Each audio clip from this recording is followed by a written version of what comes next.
Reza dulunya bukan anak jahat, hanya anak yang terlalu lama merasa kosong, tapi kekosongan itu perlahan membusuk menjadi amarah.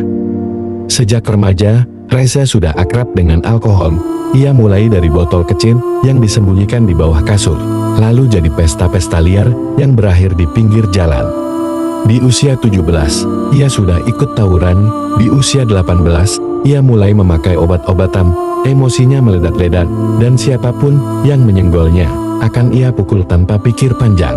Ibunya, seorang penjual kue keliling, hanya bisa menangis diam-diam. Ia tidak punya kuasa menahan anaknya yang semakin liar. Suatu malam, Reza ditangkap polisi karena menganiaya seorang pemuda dalam tawuran brutal. Korbannya Koman. Reza dijatuhi hukuman 2 tahun penjara.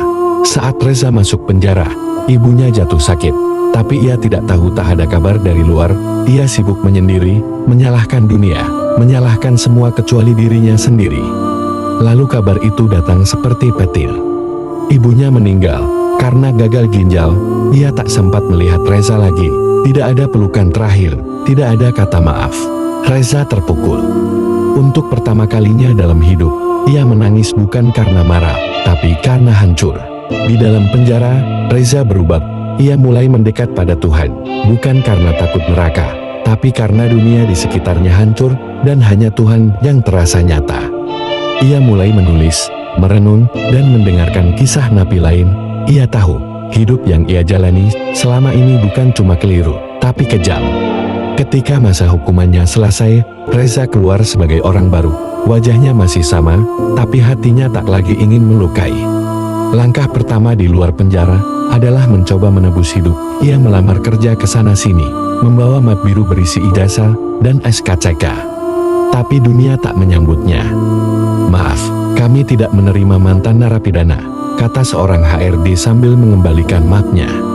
Reza menunduk, "Tapi saya sudah berubah, Pak." "Semua orang bilang begitu," jawabnya dingin. Ia mencoba menjadi buruh harian, tukang cuci motor, bahkan menawarkan diri bersih-bersih rumah warga. Tapi begitu mereka tahu masa lalunya, pintu tertutup rapat. Ia mulai lapar, bukan hanya karena perut kosong, tapi karena harapan yang pelan-pelan habis.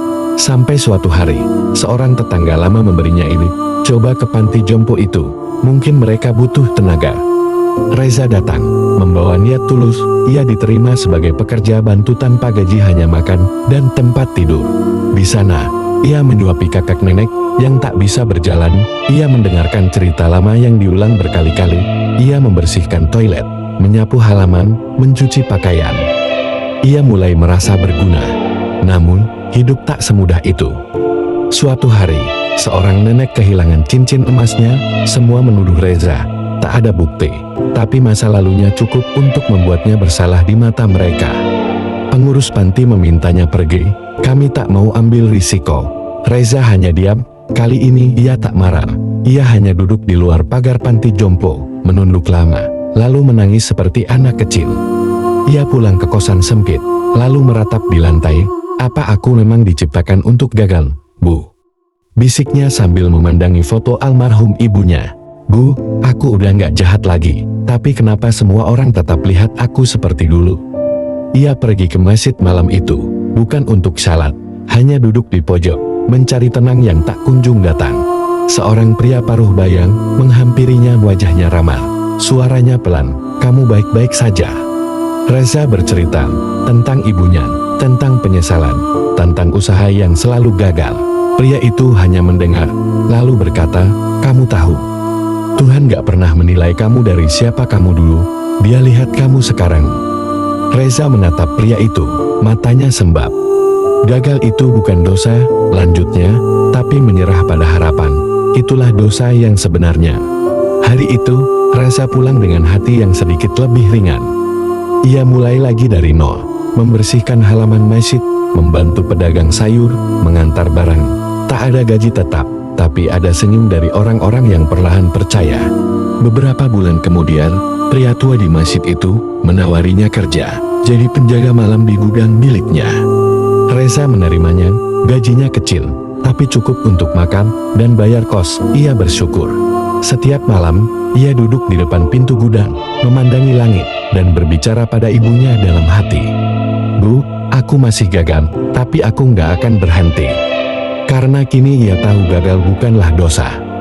Dosa adalah ketika kita berhenti memperjuangkan kebaikan dalam diri kita sendiri.